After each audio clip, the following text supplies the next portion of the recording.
and warmly welcome here at the Mallorca Blockchain Days. My next guest is Emzy. Warmly welcome, great having you here for the third time already. Hello, thank you for having me.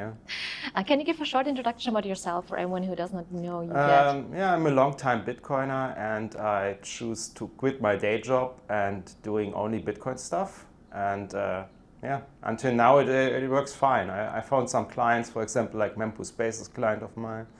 And I'm running a few Bitcoin Core nodes and playing around with Lightning routing nodes, and yeah, try everything Bitcoin and try to keep it that way. So as much as possible, yeah.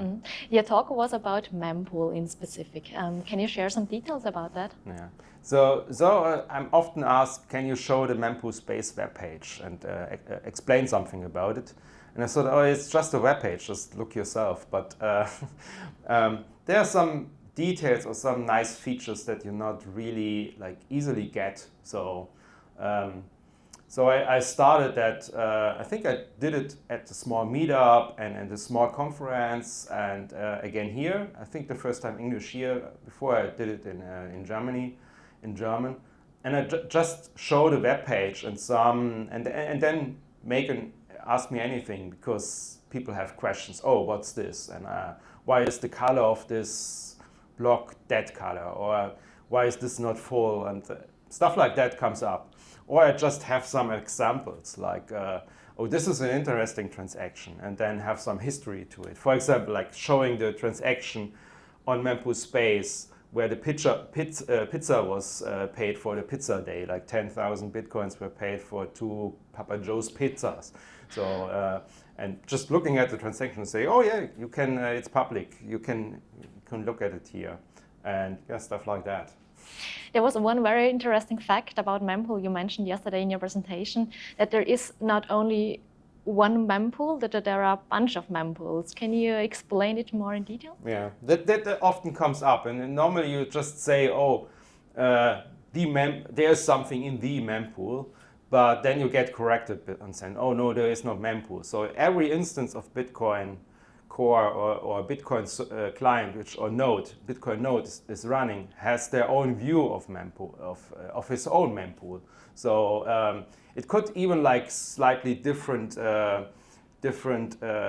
things that you allow in your mempool. So there's a default setting. We assume that most of the Bitcoin nodes have the default setting. But one setting, for example, is that there is a limit of 300 megabytes. It could be in your mempool, and some people just make that bigger. For example, Mempool.space wants to show everything. So even transactions that are that arrive after there are 300 megabytes. So we have a bigger limit, for example, on Mempool.space, and others have that maybe. And then there's a timeout after 2 weeks. Normally a transaction times out and gets booted out of the mempool, of your mempool.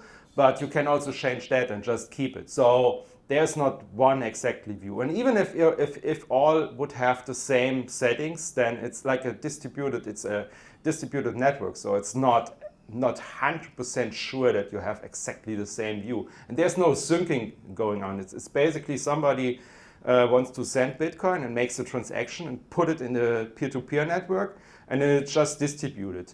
And sometimes maybe there's some error, there's some bad connection, or it uses the Tor network, it's not reliable, and then maybe something gets lost. So it's not 100% the same. And what I showed at the presentation is even Mempool.space don't have one mempool running. So we have a bunch of servers also in different continents, and everything is slightly different. So every server has their own mempool. We try to keep it close to each other, but if you go into the web page, you just connect it to one of the servers, and then you see the mempool from this server. And it could be slightly different than somebody else in another part of the world looking at the Mempool.space website, because he's on another server. I've never thought about it. It's a super interesting fact that when I'm here in Mallorca and I'm connecting to the mempool and the website, that I may have a different picture, a different mempool than someone who is currently in New Delhi, for example. thanks for for sharing this this information. So how it is possible to look at, for example, several mempools, as you showed yesterday in your last. I think it was your last slide. You can go to the webpage Bisq.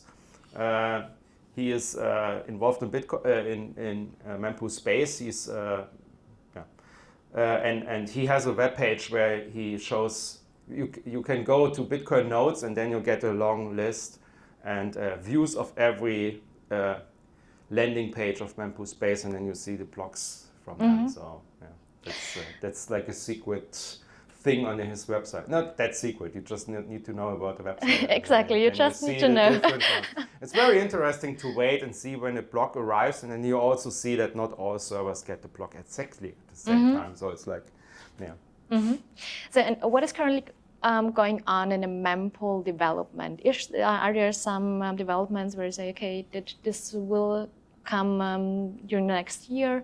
They're currently working on that. Here's a new feature. I'm more involved in running the server, so I'm not exactly know what's happening. But it's a rapid development. So some idea comes and then it will be included. I mean, it's always updated and some small tweaks are made. And it's an open source project, so you can go on GitHub and see for yourself what's changed. For example, now there are logos all on every block on the set. There's a small logo for the mining pool who mined this block. Before it was just the name. Now we have like a small logo everywhere. Also on the first page, and sometimes stuff gets moved out of the way. We had something about the size of the blocks or something, but the blocks are over 1 year. The blocks are always full. So this graph is not really interesting. It's just always full. It doesn't make sense. We still have it, but it doesn't make sense to put it on the front page because it's boring. It's always full. It's like, it's not that interesting. Or other stuff like that. So we try to shift, make the most interesting parts up in the front page. So but there's no. I mean, now we just launched the Mempool.space accelerator, where you can pay for a transaction to get accelerated and open that to the public. So you can just select your transaction and then pay via Lightning, not on-chain, and then you can accelerate an on-chain transaction. So that's right now new, and we try to figure out nice things to include that are useful, and we get paid so that Mempool.space also can pay their bills. Yeah, I've heard already there are some possibilities to accelerate transaction, but also to lower the speed and to basically block transactions. I think it's called transaction pinning, something like that. Oh yeah, but that's not related to Mempool.space. Okay, that's right. Like a Bitcoin core thing, how the mempool works. So there's like a limit how many transactions are related to each other in the mempool.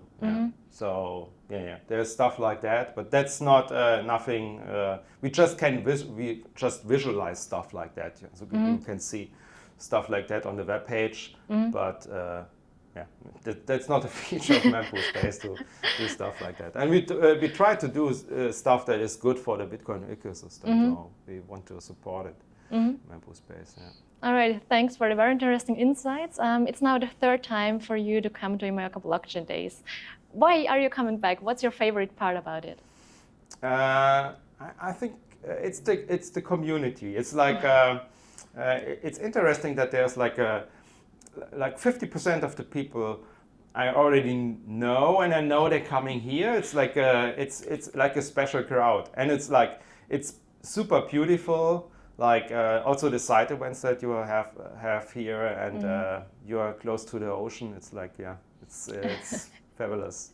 It's like a family retreat for the industry. A little bit, yeah. It's like always, yeah. Like, and it's not like from one region or so. It's like, there the crowd coming from the UK, and there's like the crowd from Germany is coming, and then there are from it's the US, all from South America, yeah. Yeah. All right, great. Thanks for your amazing feedback, and I'm looking forward to see you next year again. Thank you.